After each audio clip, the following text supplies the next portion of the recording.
وما لكم ألا تنفقوا في سبيل الله ولله ميراث السماوات والأرض لا يستوي منكم من أنفق من قبل الفتح وقاتل أولئك أعظم درجة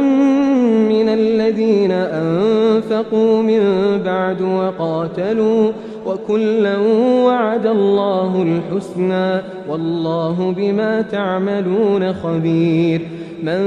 ذا الذي يقرض الله قرضا حسنا فيضاعفه له وله أجر كريم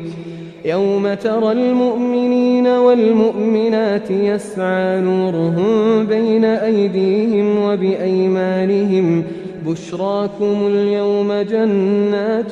تجري من تحتها الأنهار